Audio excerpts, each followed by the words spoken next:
સદાય સુખ્યા રહેવાનું.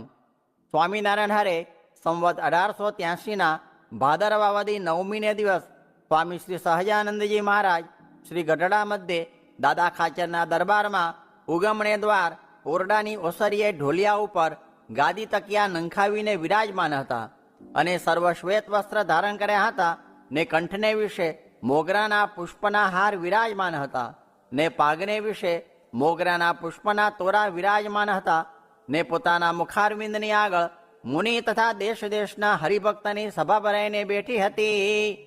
પછી શ્રીજી મહારાજે મુનિ મંડળને પ્રશ્ન પૂછ્યો છે, ભગવાનનો ભક્ત હોય તેને એવો કયો ઉપાય છે જે જેણે કરીને સદા સુખી રહેવાય?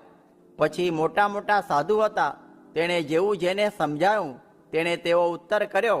પછી શ્રીજી મહારાજ બોલ્યા છે, એનો ઉત્તર તો એમ છે જે ભગવાનના ભક્તને એક તો દૃઢ વૈરાગ્ય હોય અને બીજો અતિશય દૃઢ સ્વધર્મ હોય અને જેણે એ બે સાધને કરીને સર્વ ઇન્દ્રિયોને જીતીને પોતાને વશ કર્યા હોય અને જેને ભગવાન ને ભગવાનના ભક્તને વિશે અતિશય પ્રીતિ હોય અને જેને ભગવાનને ભગવાનના ભક્તને વિશે અતિશય મિત્રભાવ વર્તતો હોય અને જે કોઈ દિવસ ભગવાન કે ભગવાનના ભક્ત થકી ઉદાસ થાય નહીં અને જે ભગવાન ને ભગવાનના ભક્તને સંગે જ રાજી રહે પણ કોઈ વિમુખ જીવની સોબત ગમે નહીં, એવા જે હરિભક્તના લક્ષણ હોય તે આ લોકને વિશે તથા પરલોકને વિશે સદાય સુખીઓ રહે છે. અને વૈરાગ્ય ને સ્વધર્મ તેણે કરીને જેણે પોતાના ઇન્દ્રિયોને વશ ન કર્યા હોય તો તે ભગવાન તથા ભગવાનના ભક્તને સંગે રહ્યો થકો પણ દુખ્યો રહે છે. શા માટે? જેણે પોતાના ઇન્દ્રિયો ન જીત્યા હોય તેને કોઈ ઠેકાણે સુખ થાય નહીં અને ભગવાનની ભક્તિ કરતો હોય તો પણ જ્યારે ઇન્દ્રિયો વિષયમાં તણાઈ જાય ત્યારે તે હરિભક્તના હૃદયમાં અતિ દુઃખ થાય છે. માટે સર્વ પોતાના ઇન્દ્રિયોને જીતીને વશ કરે તે જ સદા સુખ્યો રહે છે. અને જેણે સર્વ ઇન્દ્રિયોને જીતીને વશ કર્યા હોય તેને જ વૈરાગ્યવાન ને ધર્મવાળો જાણવો, પણ જેના ઇન્દ્રિયો વશ ન થયા હોય તેને વૈરાગ્યવાન ને ધર્મવાળો ન જાણવો. અને જે વૈરાગ્યવાન ને ધર્મવાળો હોય તેને તો સર્વ ઇન્દ્રિયો નિયમમાં હોય અને તે સદાય સુખ્યો હોય. પછી મુક્તાનંદ સ્વામીએ પૂછ્યું છે, હે મહારાજ, ભગવાનનો ભક્ત હોય તેને ભગવાનની ભક્તિમાં કયું અતિશય મોટું વિઘ્ન છે? પછી શ્રીજી મહારાજ બોલ્યા છે, ભગવાનના ભક્તને એ જ મોટું વિઘ્ન છે જે પોતામાં દોષ હોય તેને દેખે નહીં અને ભગવાન ને ભગવાનના ભક્ત થકી જેનું મન નોખું પડી જાય અને તે ભગવાનના ભક્ત થકી જેને બેપરવાઈ થઈ જવાય એ જ એને અતિશય મોટું વિઘ્ન છે. ઇતિ વચનામૃતમ. એવી રીતે ગઢડા અંત્ય પ્રકરણનું 8મું વચનામૃત જે તે થયું. વાસના ટળે તો પણ દેહનો ભાવ રહી જાય. તે ઋષભદેવ ભગવાનનો દેહ પડવાનો થયો ત્યારે મુખમાં પાણાનો કોળિયો મૂક્યો. તે સાથી જે ખાવાનો અભ્યાસ માટે એ વાત પણ સમજવી. સ્વામિનારાયણ હરે સ્વામીએ વાત કરી જે અંતરમાં ટાળું રહ્યા કરે ને ધગી ન જાય તેના બે ઉપાય છે. એક તો ભગવાનનું ભજન કરવું અને બીજું ભગવાનને સર્વ કરતા સમજવા ને તેમાં સુખ આવે તો સુખ ભોગવી લેવું ને દુઃખ આવે તો દુઃખ ભોગવી લેવું. તે કહ્યું છે જે દાસના દુશ્મન હરિકેદી હોય નહીં, જેમ કરશે તેમ સુખ જ થશે. સ્વામિનારાયણ સ્વામીએ વાત કરી જે નિરંતર માળા ફેરવે તે કરતાં પણ સમજણ અધિક છે, માટે મુખ્ય એ વાત રાખવી. સ્વામિનારાયણ સ્વામીએ વાત કરી જે જ્ઞાનીને ભગવાને પોતાનો આત્મા કયો છે.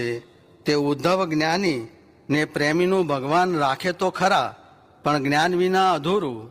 ને સચ્ચિદાનંદ સ્વામીને તરસ લાગી તેથી મહારાજને તરસ છીપે નહીં. પછી સચ્ચિદાનંદ સ્વામીને પાણી પાયું ત્યારે મહારાજને તરસ છીપી.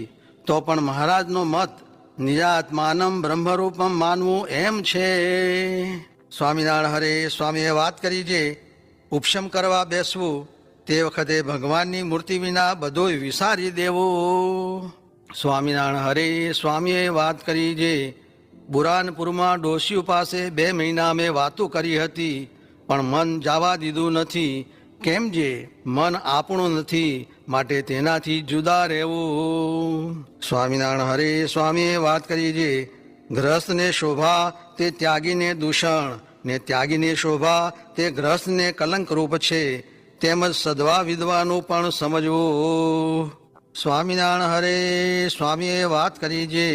સંવત 1919ના ભાદરવા સુધી પૂનમને દિવસે વંડાની વાડીમાં એક હરિભક્તે સ્વામીને કહ્યું છે, પૂછવું છે. ત્યારે સ્વામી ઉઠીને ઓરડીમાં આવ્યા.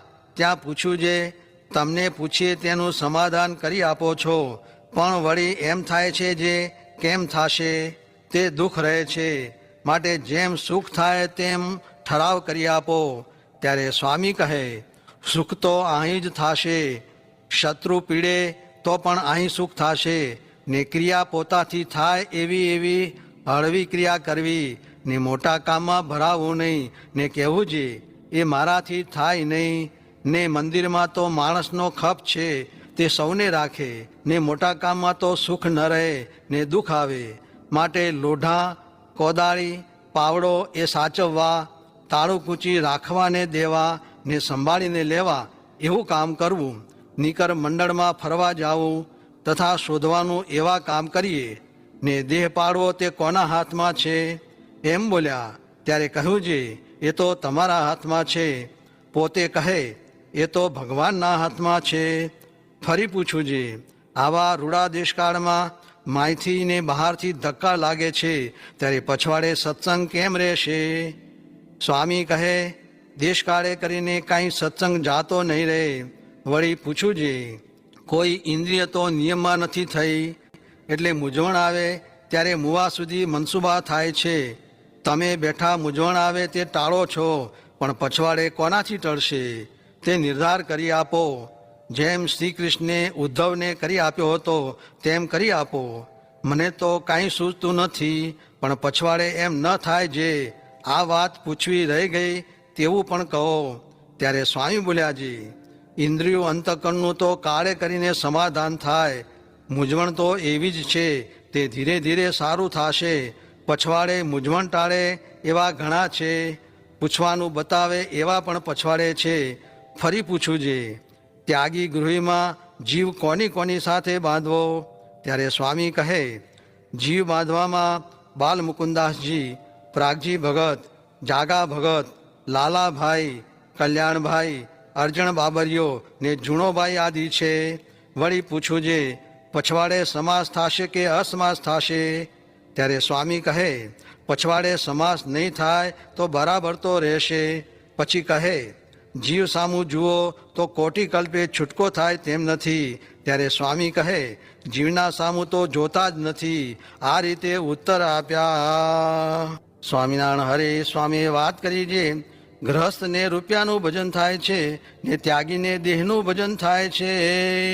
સ્વામિનારાયણ હરે સ્વામીએ વાત કરી છે, એકવાર વરસાદ બહુ ભારે થયો, તે હરણિયા આંકડા થઈને દોડ્યા, તે બાંટવામાં પેસી ગયા.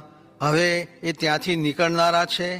એમ જીવ માત્ર બાંટવાના હરણિયા જેવા છે, તે વિષયમાં ભરાઈ ગયા છે.